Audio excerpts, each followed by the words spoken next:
Kita ke informasi berikutnya, diduga sopir minibus mengantuk dan jalan minim penerangan. Kecelakaan tunggal terjadi di Kebayoran Lama, Jakarta Selatan. Pengemudi minibus menabrak beton pembatas bus Transjakarta hingga mobil rusak parah.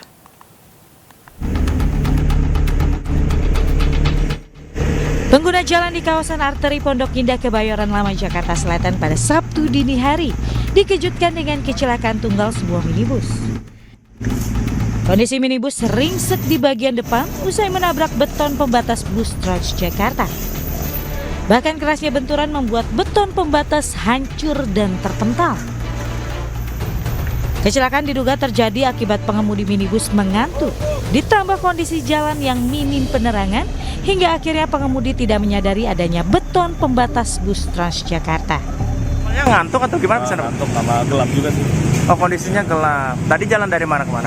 Jalan dari Kemayoran. Mau ke Pondok Indah. Oh, berarti tadi karena ngantuk sama gelap ini nggak ngeliat ya? Oh, nabrak apa mas tadi mas? Ini nabrak. Meski mobil ringsek, beruntung tak ada korban jiwa. Sementara beton pembatas bus Transjakarta yang rusak langsung diperbaiki oleh petugas. Imbas kecelakaan, kemacetan panjang terjadi dari arah Gandaria menuju Pondok Indah. Dari Jakarta, Rio Manik, iNews melaporkan.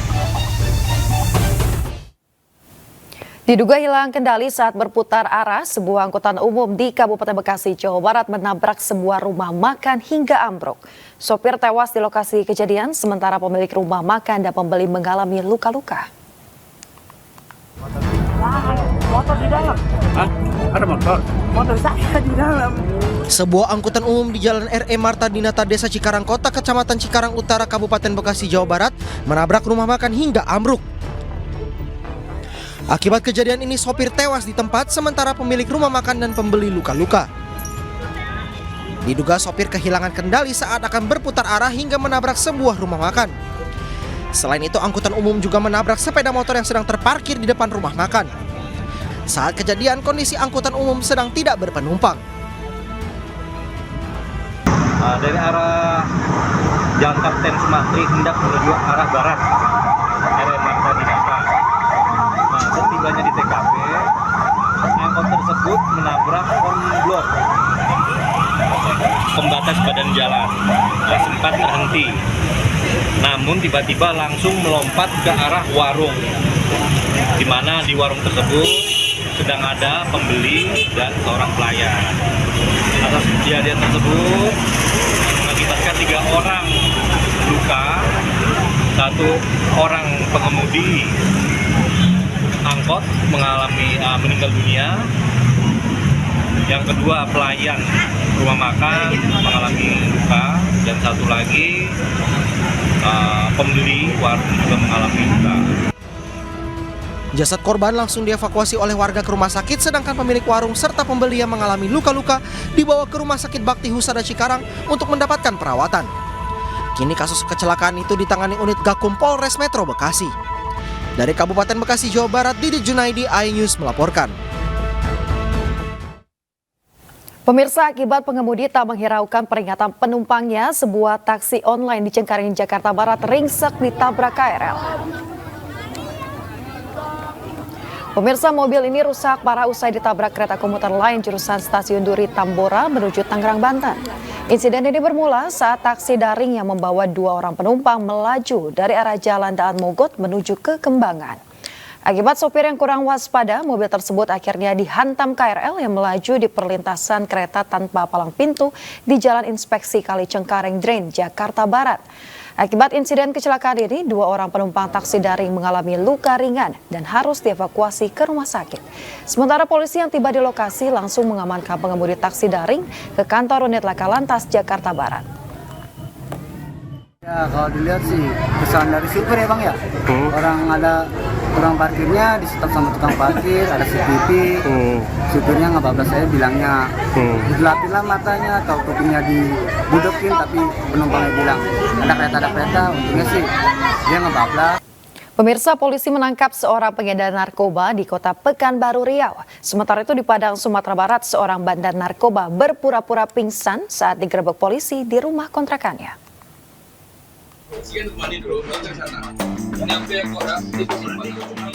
Tim Opsnal Satres Narkoba Polresta Pekanbaru berhasil menangkap MR alias Apit, 45 tahun, warga Rubai, Pekanbaru.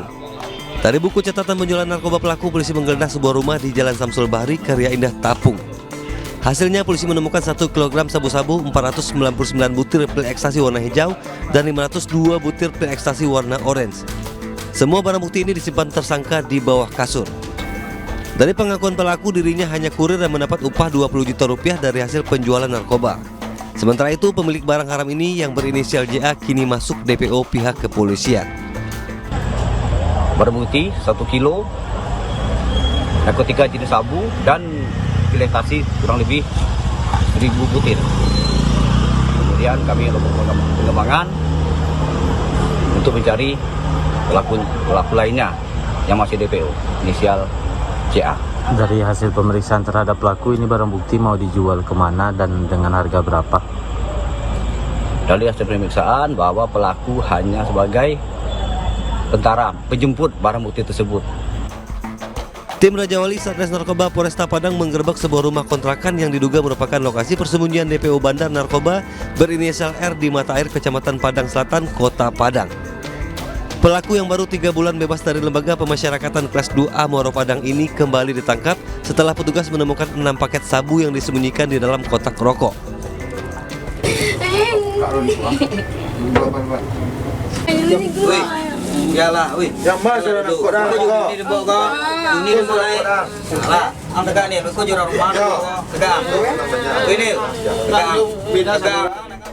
Penangkapan tersangka diwarnai isak tangis dan histeris istri pelaku. Guna mengelabui petugas, tersangka pun berpura-pura pingsan dan tak sadarkan diri. Namun aksi pelaku tak direspon petugas karena sudah mengetahui kelicikan pelaku. Ini sebenarnya adalah DPO kita. Beberapa bulan yang lalu, anggota kita mengamankan seorang tersangka dan kita kembangkan.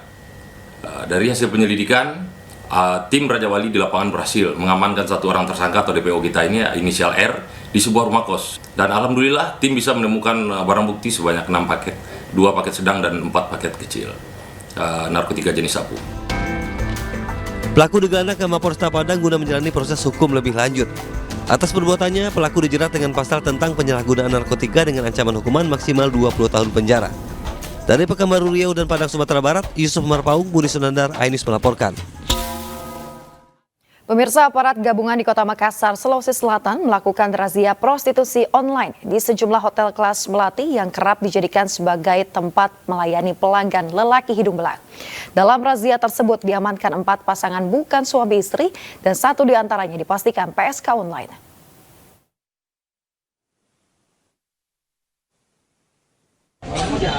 Mencegah semakin maraknya prostitusi online di Kota Makassar, Sulawesi Selatan, aparat gabungan terdiri dari kepolisian, dinas sosial dan satpol PP menggelar razia dengan target hotel kelas melati. Alhasil, diamankan 4 pasangan bukan suami istri dari salah satu hotel di wilayah Rapocini. Tidak hanya itu, ditemukan juga seorang pekerja seks komersial yang sedang menanti pelanggannya. Guna pemeriksaan, mereka langsung dibawa ke kantor dinas sosial Kota Makassar, Sulawesi Selatan. Tadi ada 4 pasang plus 1 perempuan yang memang lagi menunggu tamunya. Kalau 4 pasangan ini umurnya Bu kira-kira berapa? Umurnya itu memang ada yang masih 19 tahun, 20 dan ada yang memang sudah dewasa. Bu, ada berapa lokasi tadi didatangi Bu? Tadi ada 3 lokasi. Diketahui, para pelaku pekerja seks komersial ini bertransaksi melalui aplikasi media sosial dengan tarif berkisar 300.000 hingga 700.000 sekali kencan. Dari Makassar, Sulawesi Selatan, Tim Liputan iNews melaporkan. Pemirsa, TNI AL kembali berhasil menggagalkan pengiriman 7 orang PMI non-prosedural ke Malaysia. Jumlah total yang diselundupkan sebenarnya mencapai 14 orang, kira 7 orang PMI ilegal lainnya masih dalam pencarian.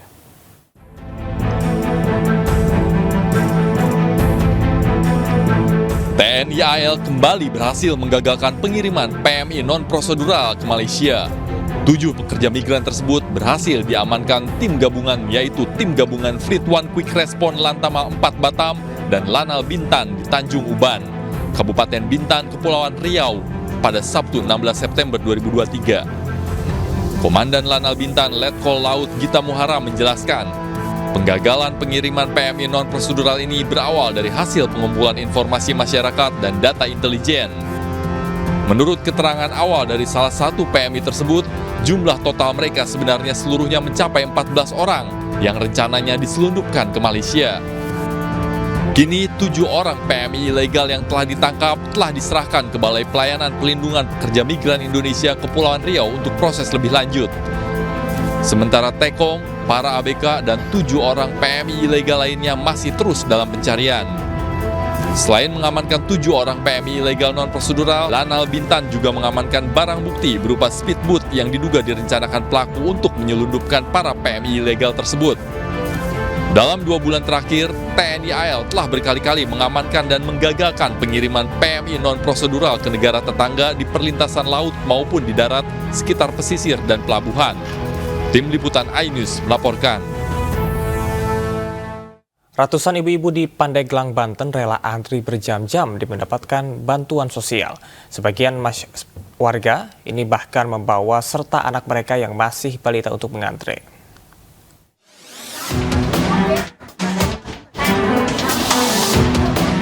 Ratusan ibu-ibu di Pandeglang, Banten rela antri berjam-jam lamanya di kantor Kecamatan Patia, Pandeglang untuk mengambil bantuan sosial atau bansos dari Kementerian Sosial. Warga yang didominasi ibu-ibu ini rela antri sejak pukul 8 pagi hingga sore hari. Sebanyak 2.052 orang penerima manfaat menerima bantuan bervariatif mulai dari Rp600.000 dari program Bansos BNPT hingga program Keluarga Harapan. Tak sedikit lansia dan warga yang membawa balita ikut mengantre. Tunggu antrian ini dari jam berapa, Bu? Dari jam 8. Sampai sekarang belum terima? Belum. Udah pengen makan, Pak. Terus gimana ini dari petugas sendiri nih cara ngatur-ngaturnya nih gimana, Bu? Katanya nanti habis jam 1 habis dohor. Oh, habis jam 1 Ibu baru bisa ngambil. Iya. Tapi tetap Ibu mau nunggu aja di sini nih. Iya. Enggak kasihan nih sama anaknya, Bu? Kasihan, gimana pulangnya jauh, Pak? Jumlah keseluruhan adalah 2052. Dari berapa desa, Pak? Dari 10 desa. Bantuan dari pemerintah ini sangat dinantikan masyarakat, apalagi Kecamatan Patia yang tengah dilanda kemarau panjang sehingga warga kesulitan air bersih dan lahan pertanian yang gagal panen akibat kekeringan. Dari Pandeglang, Banten, Iskandar Nasution, iNews melaporkan. Kemarau panjang mengakibatkan warga kesulitan air bersih di sejumlah wilayah. Di Lumajang, pemirsa, warga mengandalkan satu sumur yang jauh dari pemukiman. Sementara di Ponorogo dan Tangerang Selatan, warga mendapatkan bantuan air bersih dari pemerintah.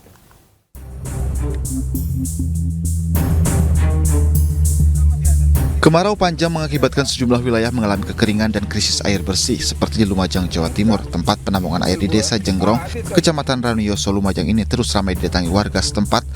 Penampungan air berukuran 1 meter persegi tersebut menjadi tumpuan warga saat musim kemarau terjadi. Dengan membawa sejumlah jerigen, warga bergantian mengisi air bersih meskipun debitnya kecil. Penampungan air ini menjadi satu-satunya sumber air bersih yang tersisa di desa ini lantaran sumur dan sungai sudah mengering sejak 1 bulan lalu. Untuk menghemat kebutuhan air bersih, sebagian warga melakukan cuci baju dan mandi di sungai setempat. Tak hanya di Lumajang, krisis air bersih juga terjadi di Ponorogo, Jawa Timur. Sejumlah warga Desa Duri, Kecamatan Selahung, harus berjalan kaki dan membawa jerigen untuk mendapatkan bantuan air bersih. Bantuan ini digunakan untuk kebutuhan memasak, minum, dan kebutuhan lainnya. Kondisi ini dialami oleh puluhan warga sejak 2 bulan terakhir. Kemarau menyebabkan sumur dan sumber air mengering. Sementara itu, untuk memenuhi kebutuhan air bersih warga, Badan Penanggulangan Bencana Daerah Tangerang Selatan, Banten mendistribusikan air bersih ke lingkungan warga yang mengalami kekeringan. Data dari BPBD menyebut bila di Kelurahan Kranggan Setu terdapat 4 lokasi yang mengalami kekeringan dengan total jumlah mencapai lebih dari 400 kepala keluarga. Di Kranggan Setu, pemerintah mendistribusikan 29.000 liter air bersih yang diangkut menggunakan mobil tangki dari Dinas Pemadam Kebakaran. Tim Liputan iNews melaporkan.